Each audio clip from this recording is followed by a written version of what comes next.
Okay then, welcome friends, countrymen and Nigerians to another program in the series, Journalist Hangout. I have a nasty cold, but I'm braving it. Thankfully, we're discussing malaria in the course of the evening, so we'll thrash it out. Okay, welcome. Today on the program, we have quite a lot to serve you. NLC tells governors it is 30,000 naira minimum wage or nothing, as RMAFC rules out increased allocation without constitutional amendment. Senate invites Inspector General over killings and kidnappings, just as the NLC urges the president to overhaul security. And later on, malaria kills, believe this, 81,640 Nigerians every year, and we have some 53.4 million people infected. I'm hanging out this evening with Babajide Kolade Uchitoju. I greet you, Jide. Welcome. Yeah, your name won't give me a problem when you get married, you know. Okay, then we have Mobolade Omonijo. Welcome. It's my pleasure to be here. Okay, the team is ready. I hope you are.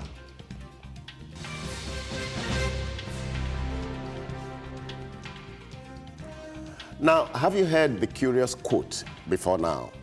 It is something like this: to be prepared for war is one of the most effective means of preserving peace. That quote is credited to America's first president, George Washington. It means simply, in our parlance here, that a battle that's predictable has a 50-50 chance of claiming less casualties.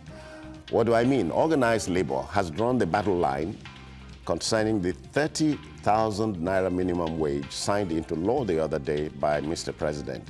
NLC President Comrade Ayuba said in Ado-Ekiti, with a tone of finality, Nigerian workers had been warned never to accept any minimum wage that's less than 30,000 naira. And for state governors hoping for an increased federal allocation, forget it. Acting chairman of the Revenue Mobilization Allocation and Fiscal Commission, Umar Ghana, insists no extra kobo goes to any state without constitutional amendment.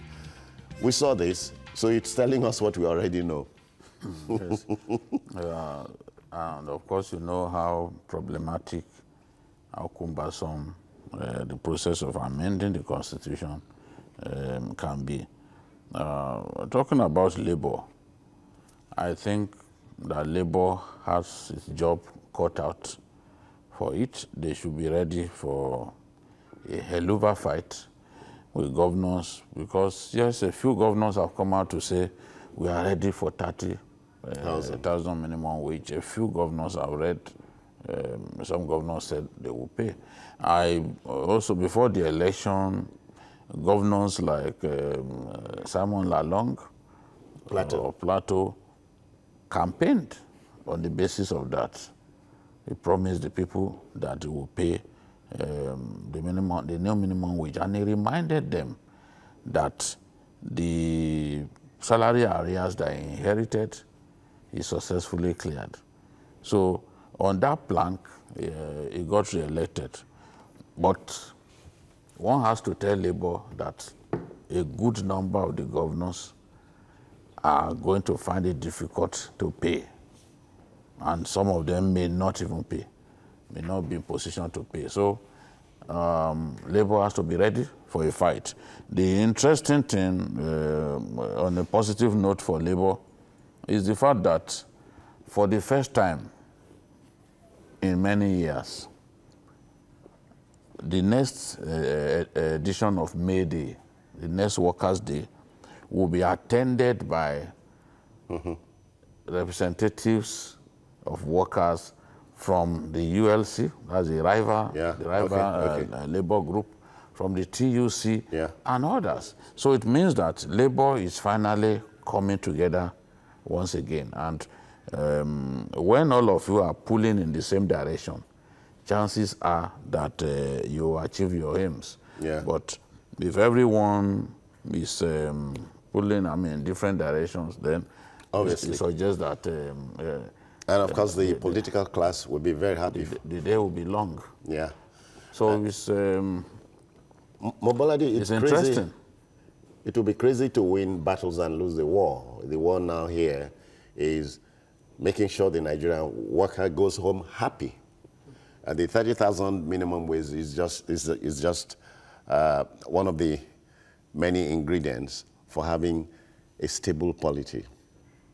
Yes, I'm happy you said that it's one of the many ingredients. Oh, yeah. Because even for the worker, what matters most is what you could even buy with that money. You know, the public sector is collapsing if it's not collapsed in so many respects. If, for example, public education, secondary, primary, were really available to people, quality at that level, then people will not be spending so much to Shylock private school owners, then health institutions too, if they were available. So that will make the disposable income meaningful. But as it were, of course, the workers, they fought the battle when you had the tripartite committee and they've come to this point. Yeah. But anybody who thinks is the end of the road is deceiving himself. We'll probably still have a spate of strikes all over the states. Maybe before things settle, there will be a number of states that will say they simply cannot pay. I'm not saying that they can't pay, but because of the way we run things, because of the system in place, because of the way they spend money, then it might be difficult for them to have enough unless there is a fundamental change. Yeah. Yeah. You know, unless. And I agree with the RMAFC man that unless there's constitution amendment, unless the revenue allocation formula changes, you are not likely to be able to have enough money to place on Father Christmas, as it were. 52% of the national revenue goes to the federal government. And the federal government has about 68 items on the exclusive legislative list. So unless we do something... demands, as they say. Yes, as it were.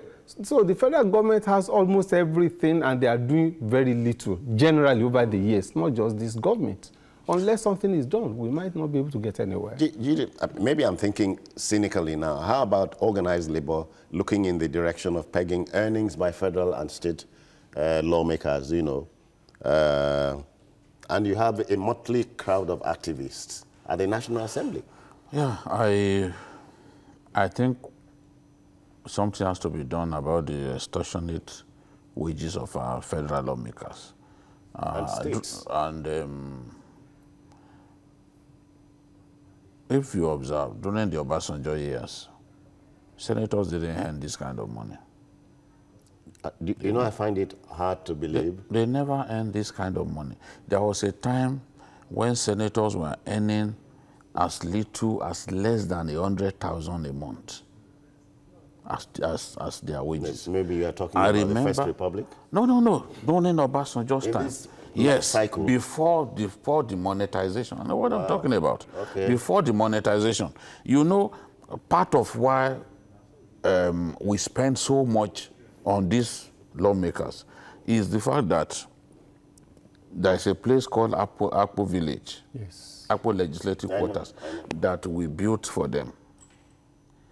Obasanjo came with the monetization idea, and rather than have a situation in which every senator coming into office knows that there's a place, we now give them, in some cases, in excess of 100 million. Per person, per senator. For outright purchase? For their accommodation and furnishing. So what about lawmakers coming after them? No, those ones will also be given. I know a federal lawmaker from Lagos, a House of Reps member, who immediately got his, he just went and bought a house in Abuja. I mean, we are a very wasteful people. Really? So if they had that accommodation, would anybody need to give a senator about 100 million or 120 million? No. And give a House of Reps member 80 million to take care of accommodation and furnishing of the accommodation? This is what we do every year. And you know that the rate of turnover of these lawmakers is very high. Once a new set of lawmakers come in, we pay that money to each of them. So this is the thing. At that time, they were not earning so much. I know this because I almost worked for a minister. I thought you were going to say you almost got. No, the love for my work. Okay. This journalism supersedes. Yes, I was even going to be paid in dollars. Wow. You know, during that time, because the wages of even aides of ministers was so small, so it was difficult for some of them to attract some of the bright brains to come and work for them. So they had to get some donor agencies to even to pay salaries of their staff. Even of some ministers, we had some assistants to be able to attract people from elsewhere. Yes. Wow. So that was the situation then. And I was going to be paid in dollars, but that was 2006. I said, no, I'm not going to take this job in the end because the love for journalism was greater. Yeah. So I'm telling you, at that time, yes, at that time, even the minister that I was going to work for, when the minister told me her wages. Okay, now woman. Her monthly wages. Okay. Don't draw the attention. No, go on. So because they will start guessing who that person was. You know, no, the viewers will start guessing that how many ministers were women in 2006. You understand now. So she told me what she was earning at that time. It felt like, but this is small. But things have changed.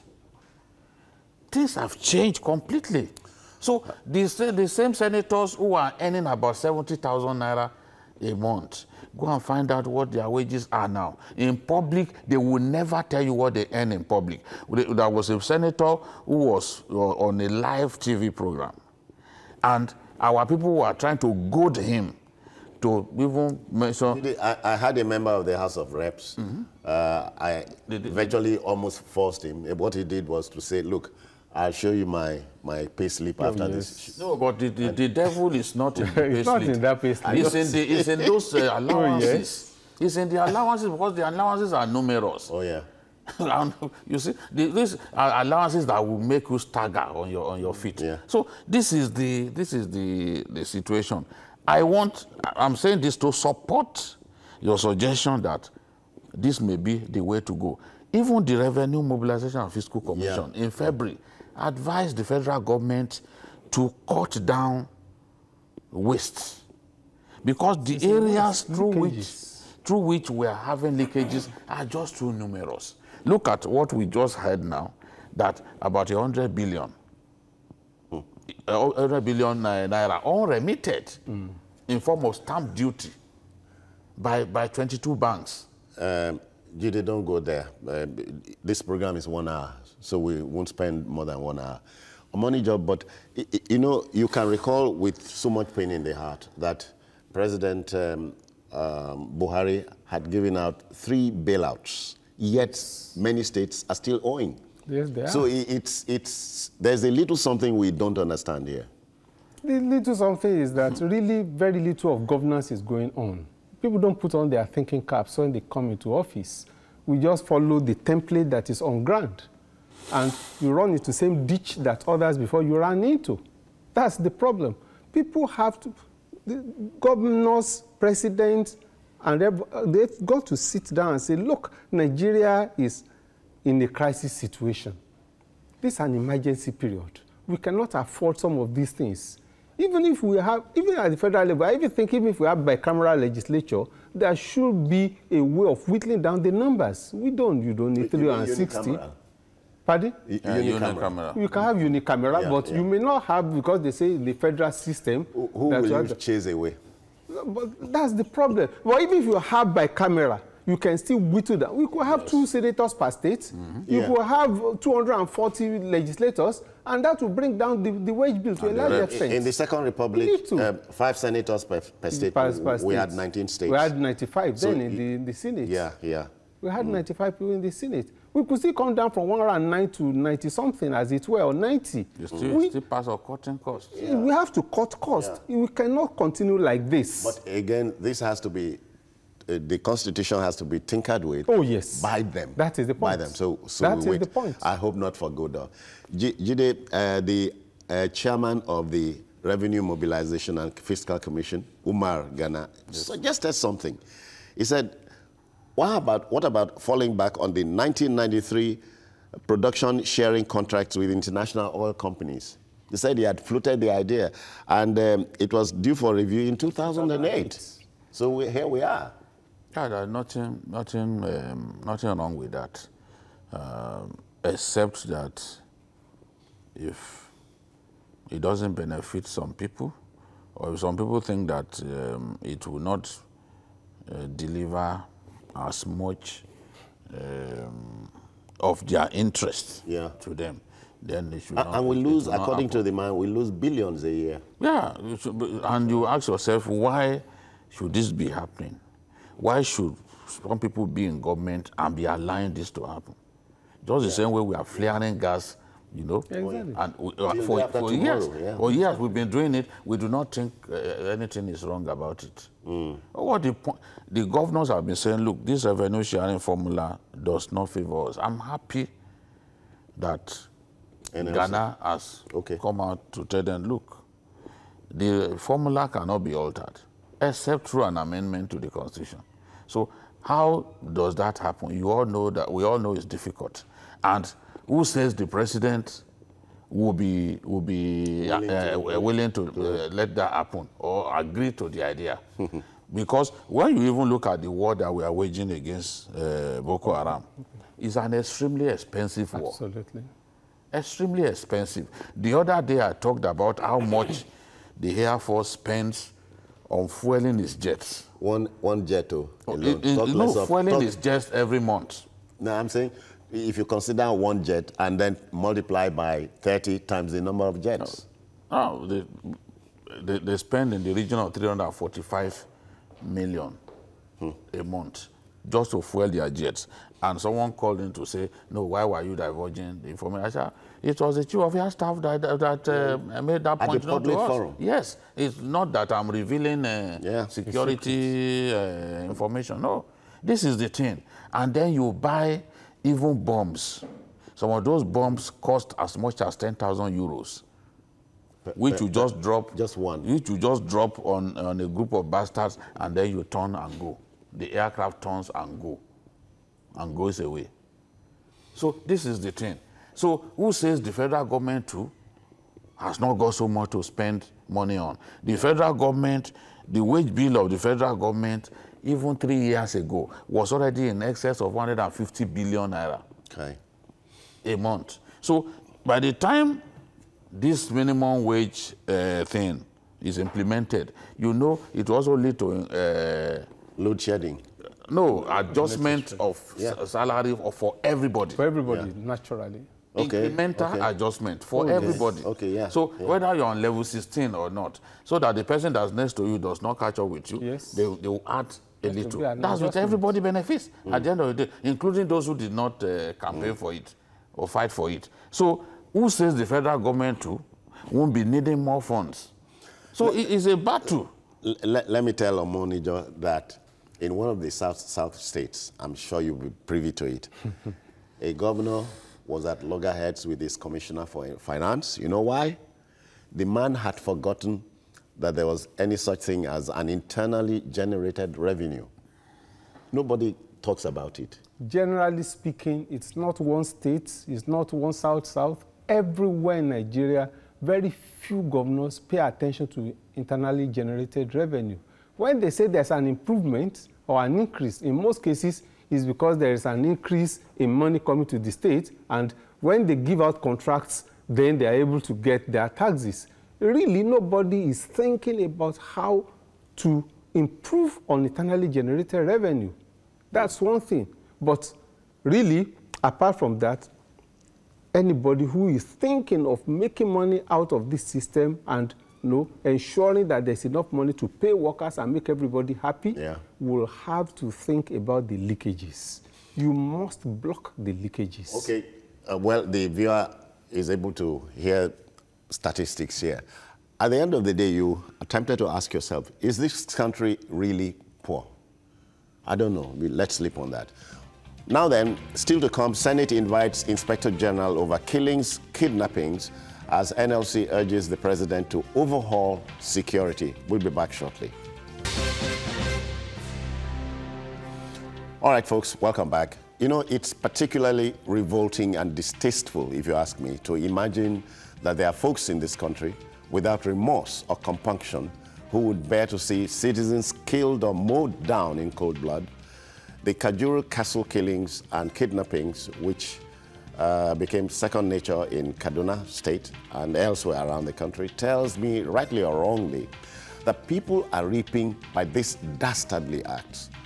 Makes you wonder if it is true that security agencies in our country are overwhelmed. Call it a ritual or what you will. The Nigerian Senate has resolved to invite the Chief of Police, Muhammadu Adamu, to the Red Chamber for you-know-what. Again, the senators want the CNC, the Commander-in-Chief, to overhaul the security network. Jide, we've been here before. We've been here before. Yes, they want the new IG to have his own baptism of fire in the Red Chambers. It's never been there. It's never faced them. In fact, one of the senators said we had the last IG didn't like to see us, but this one, hopefully, we have a new IG now. This one would like to talk to us. As a friendly man. So you see, those invitations usually do not achieve anything, but at least it draws attention to the fact that we have a big problem on our hands, and at least it gets the Inspector General of Police, whose job it is to secure you and I, to realize that there is a lot that needs to be done. If we say we want to improve tourism in our country, because there are some countries in this world that rely almost 80% on tourism to get by. Give them Kenya. Yeah. So, but we have a situation in which we are not really making so much money from tourism, and people go to a tourist site, including foreigners, and they get kidnapped, they get killed. It doesn't sit well at all. It just worsens the situation for us as a country, because out there, people will be scared. People will be reluctant to take that trip to Nigeria because they think that in Nigeria, death is so cheap. That's what we are experiencing. You need to have killed the Briton, Faye Mooney. Yes, tells the head worker. Tells so much. And her partner. You know. And coming in Kaduna, happening in Kaduna. Harmless and armless aid workers. Yeah. How do you rationalize that? Mean, it's crazy. It's crazy. And that's a state that has been hemorrhaging blood in the last few months. The governor has to sit down with the president and other people to make that state safe once again. I did my youth service in Kaduna, and Kaduna was not like this when I did my youth service. This time around, I'm scared to go to Kaduna, and a lot of the elites are scared to drive on Kaduna roads, because if you take the risk to drive Kaduna Abuja highway is one of the most dangerous highways in the country, if not the most dangerous. You'll be picked up by kidnappers. And in peacetime, Jide. Yes, we are not at war, but kidnappers have declared war on our people and on our country. Right. Mbalade will know this. A number of states, it bears repeating here, have outlawed kidnapping, making it a capital offense. Yes. My state, for instance, Akwa Ibom and Edo State. Okay, Bayelsa. But nobody is in the dock. Nobody is in the dock. In so many cases, many of these... What does that not tell you? No, there are so many people. There are people in the dock, but whether they've been able to detention secure... and dock, they're two different... The dock is even the easier thing now. It is arraignment. Yeah. So the viewer or the Nigerian sees the face of a kidnapper or a kidnapped kidnappers suspect? The problem is the law enforcement machinery in the country. And when I say law enforcement machinery, it's not only about the police, or the whole gamut of it. The whole gamut of it, there's something wrong. And the police in particular, sometimes I pity the police because we are not giving so much and we are expecting so much from them. And that is the absolute truth. Since the Second Republic, since the military came in, after they sacked the civilian government in 1983, the police had been, to a large extent, sidelined. And today it is scapegoat. Oh, yes. In most cases, they've been concentrating on the armed forces. You arm them, you fund them, they are on the limelight, but the police, they just sideline them. And these are people who are responsible for civil defense. We are told by the experts that the internal security of any country is hinged largely on the police. On the police. Because they pick up, intels and here and there. That is it. But are we really funding it? Are we really paying attention? Do we have policies that will enhance security in the country? We are not doing much of that. He was talking about when he served in Kaduna. That Kaduna was not like this. Nigeria was not like this. It was not. Nigeria was not like this. Not only Kaduna, everywhere now there is a problem. In Lagos, you had schools that they broke into. Thank God that the state government was able to take some measures immediately. But they broke into schools, kidnapped this time around, went to another school, kidnapped school children. When you hear silly things like, cult gangs have inducted carpenters, bricklayers, and stuff, you are wondering where we're headed. It to the next level. Yes. They're taking cultism to the next level. It's a major problem.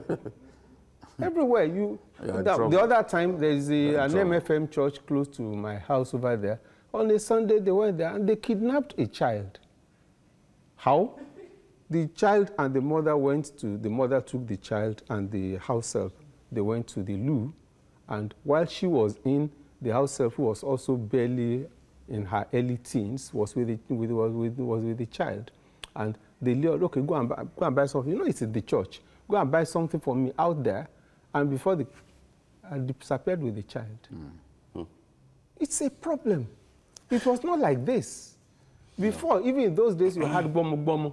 People were kidnapping children. You have baba these days. And it's actually yes. That's upping the ante. Yes. Kidnap adults, kidnap grandfathers. There's no age ceiling. Yeah.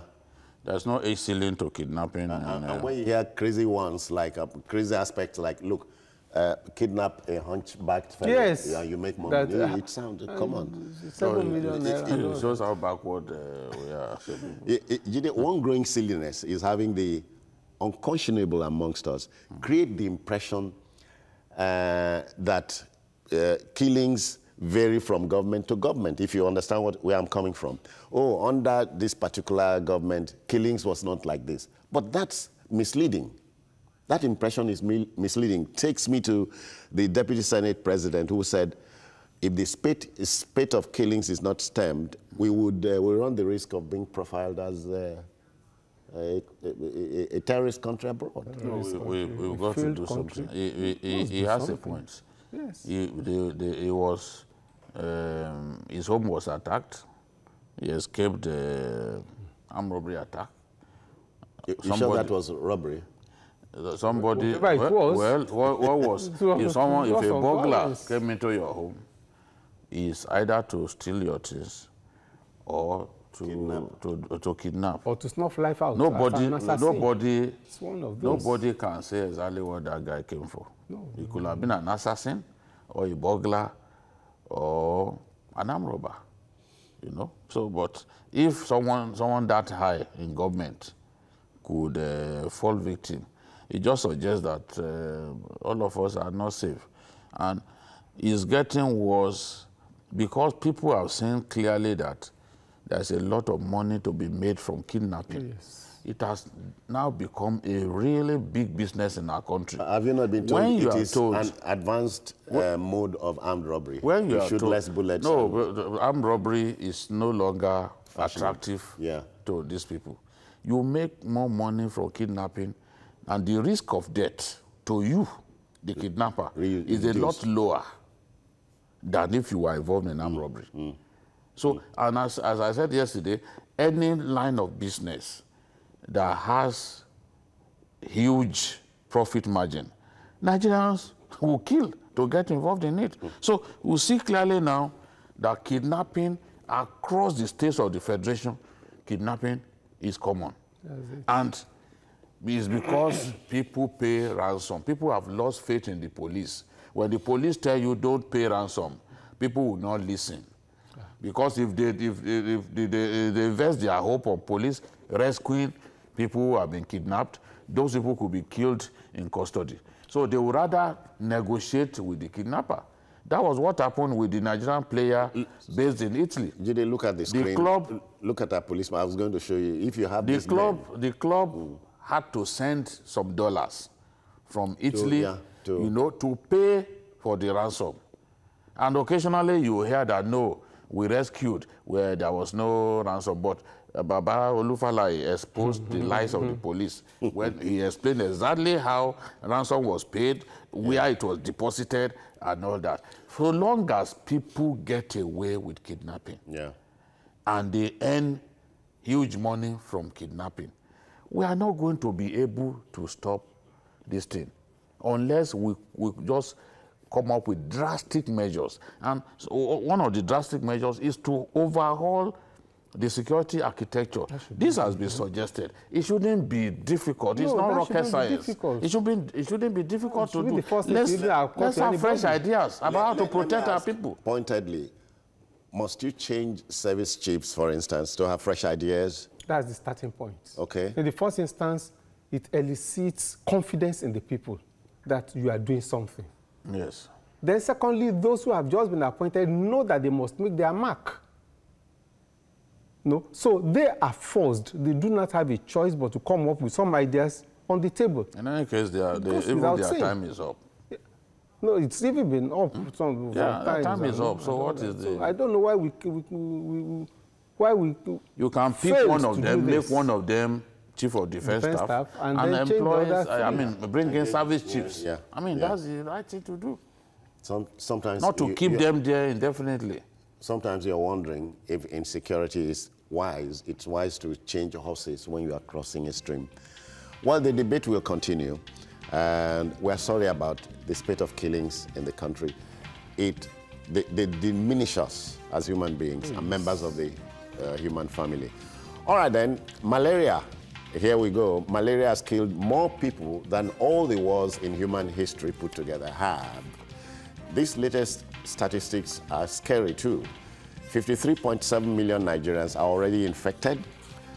Add this to the 81,640 Nigerians who are killed every year by the parasite. Then you appreciate we are dealing with our own Armageddon. Dr. Audu Bala Mohammed, the National Coordinator of National Malaria Elimination Program, NMEP, has revealed that our country carries 25% of the global burden of malaria and 53% of cases in West Africa. While it may be difficult to put the cost in Naira terms, experts say we may have been losing some 132 billion Naira yearly to this scourge. We are on a cusp. Somehow, if nothing concerted is done, and soon, malaria remains the affliction of the tropical zone, stretching from South Africa through the sub-Saharan region to India and the Southeast Asian environment. So malaria, it gave me this cold. If you can give me succor, I won't mind. I think the figure that you quoted is conservative. It costs on the average 3,000 Naira to treat an attack of malaria. And statistics show that 60% of Nigerians at some point in the year will have contracted malaria 1 or 2 times.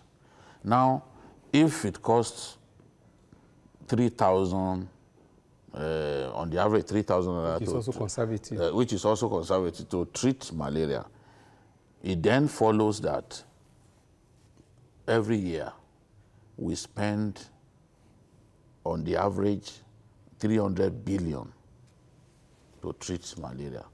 It's a big health problem in our country. Even the HMOs. I know an HMO with headquarters here in Lagos that spent 3 billion naira on malaria drugs.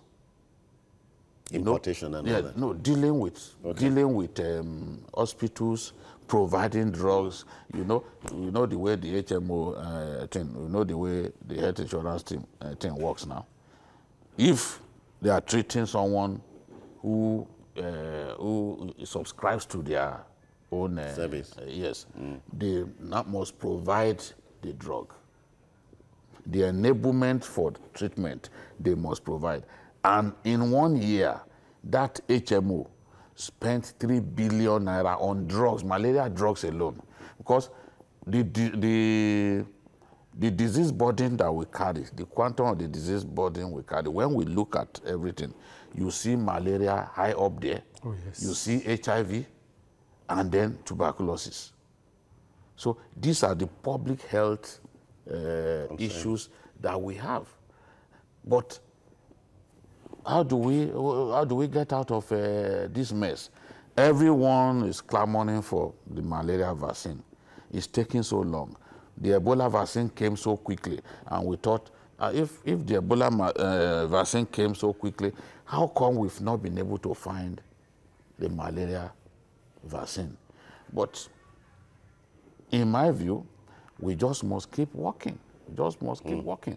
The woman, the Chinese woman, because the Chinese are virtually good at everything. The Chinese woman who invented the artemisinin, which is now like a revolutionary drug to treat malaria, because these malaria parasites are so resistant to drugs. But in the 21st century, that drug that the woman came up with and a Nobel Prize for medicine in 2015 or so.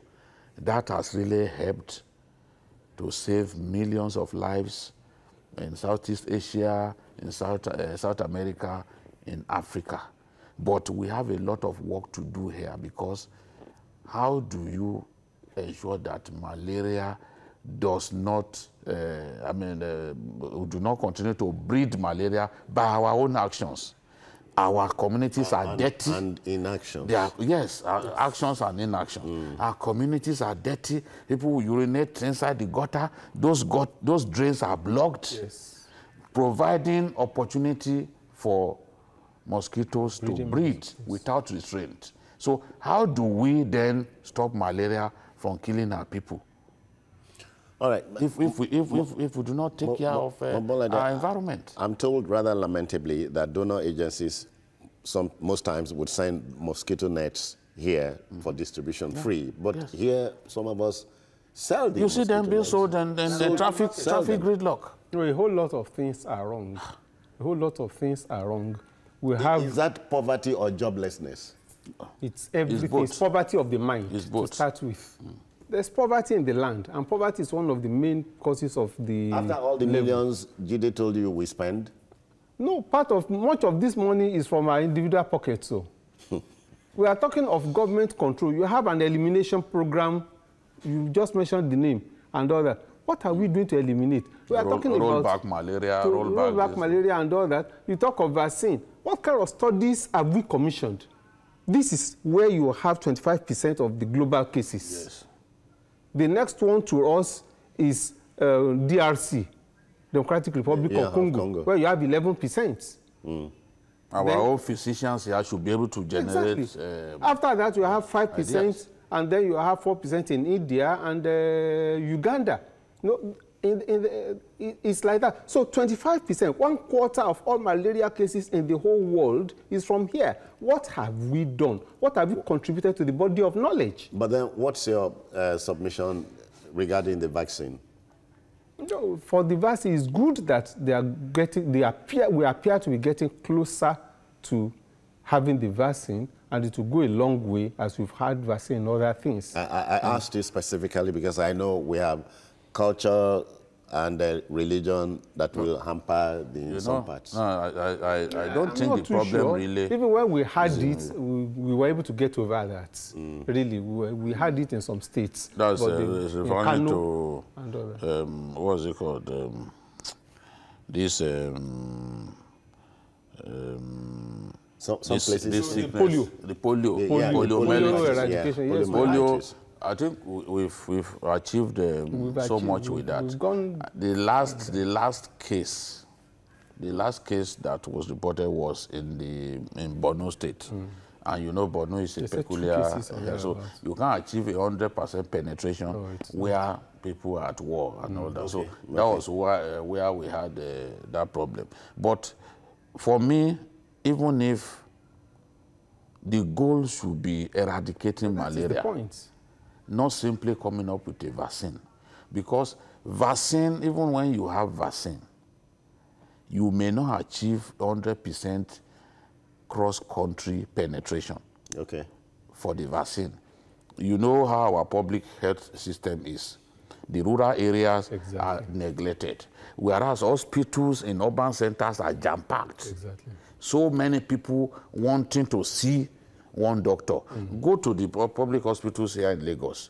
Every jam-packed. It's a whole day. Few doctors attending to so many people. Overwhelmed. Whereas what we can do is set up public health centers in rural areas and give doctors the incentives that will make them sit there and work and save the lives of our people. I'm sure you met dispensaries in your lifetime. Yes. As children. Yes. So what happened to them?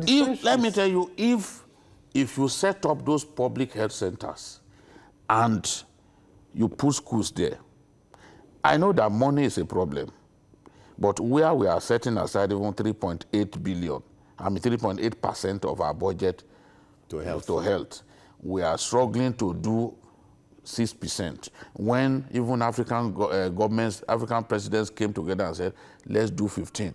We are struggling.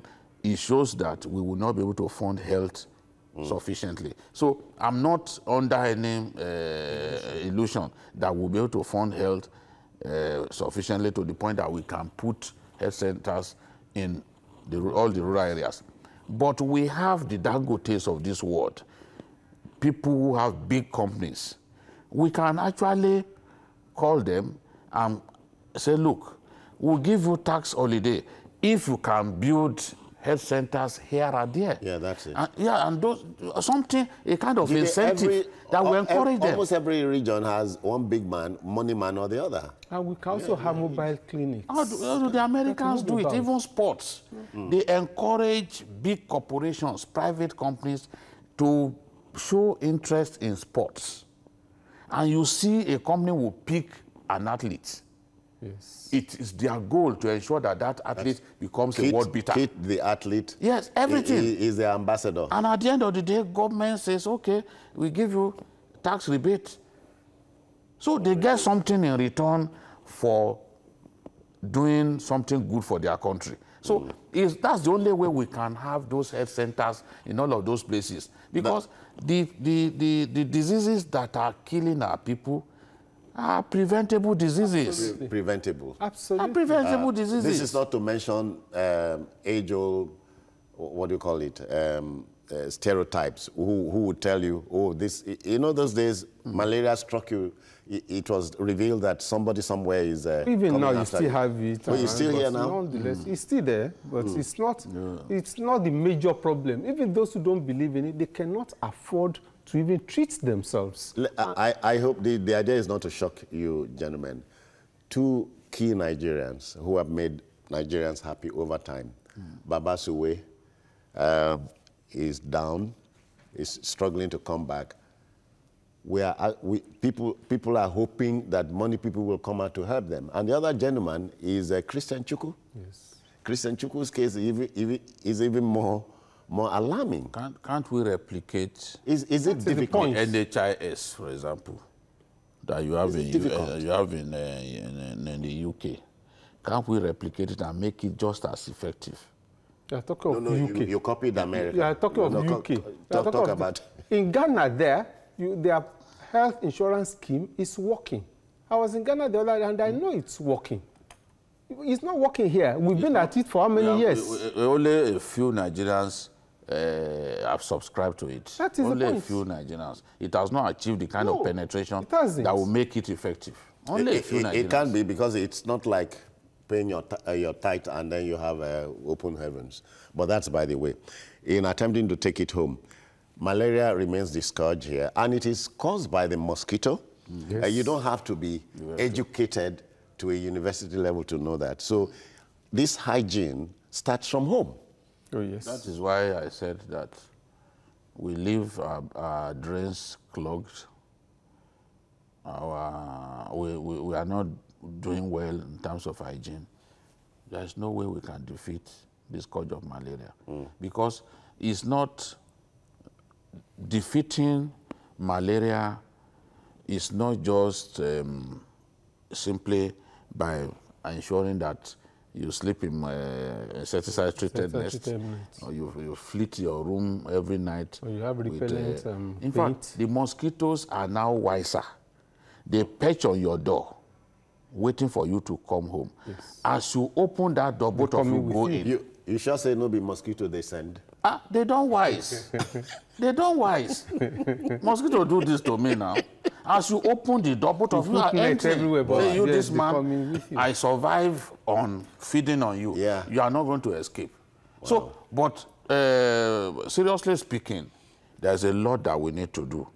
Government must even make the treatment of malaria free, especially for under 5 year olds and pregnant women, because you know that malaria even aborts fetus. Yes, it aborts pregnancy. It does. You know, and it kills a lot of our pregnant women. Yes. So we must first make that one free. Even malaria testing, we must make free.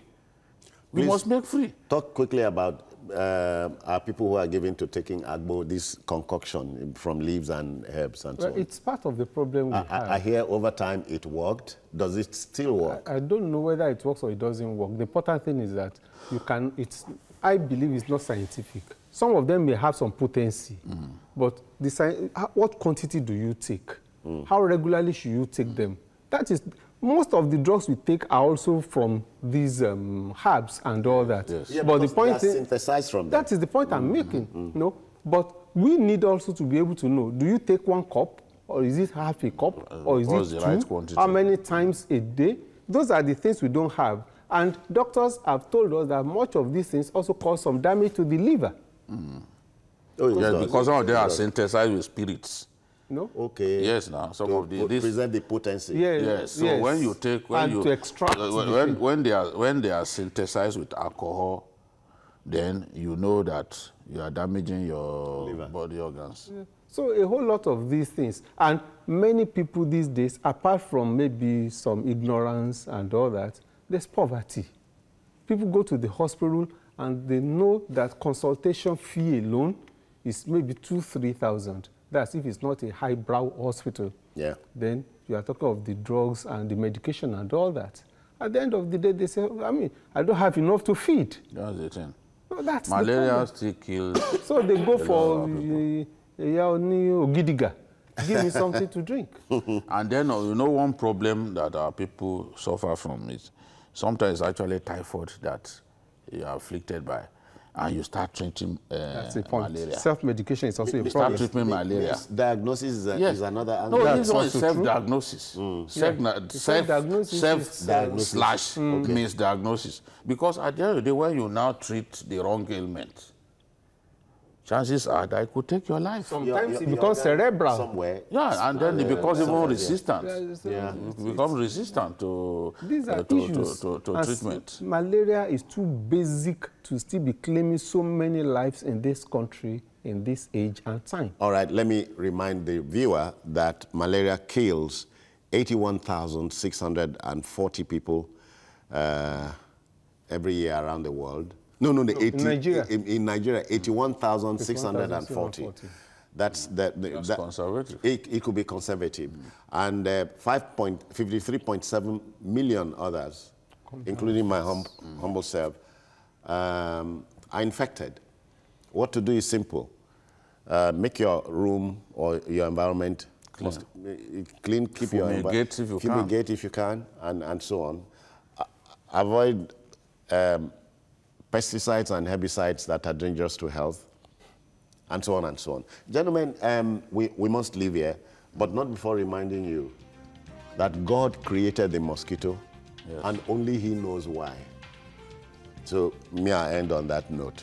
But He has given us the dominion over mosquitoes. And give us knowledge as to how to handle the them. knowledge. How come the mosquito is not in the temperate zone? No. Even in places like China, where they have literally, it's not like they did not have malaria. In South America, they have different versions of. I hear they do something. They get female mosquitoes. Of mosquitoes. I mean, different strains of malaria they have. They've been able to defeat and bring it to the barest minimum. But for us, Nigeria and 29 other countries, we account for 90% of malaria fatalities across the world. They say 3.3 billion people in 106 countries. So how are they able to do it over there? That's the question that we should ask. If they are able to do it over there, we can't say there's no malaria in India. Of course, there is. Horrible. Now it's 4%. They are attacking it. That's what we should be doing. All right. Okay. And we are not. God will not come down to come and show us how it is done. He has given us the knowledge to be able to address this problem. Then let me thank you. So let's use the knowledge wisely. Let me thank you. So we leave here in time. No mosquito follows you home because they are listening to you. Let me thank you, Jide Kolade Utitoje, for your time. Mobolaji Omonijo. Mobolade Omonijo, I greet you. It's my pleasure to be here. So that's it on the program today and the week. Please join us on Monday for another episode. And you may also watch Journalist Hangout on other platforms. We'll show you on the screen now. And of course on YouTube at youtube.com/TVC News Nigeria. The feedback channel is the same. I am Jones Hussein. Take care of yourself and bye-bye now.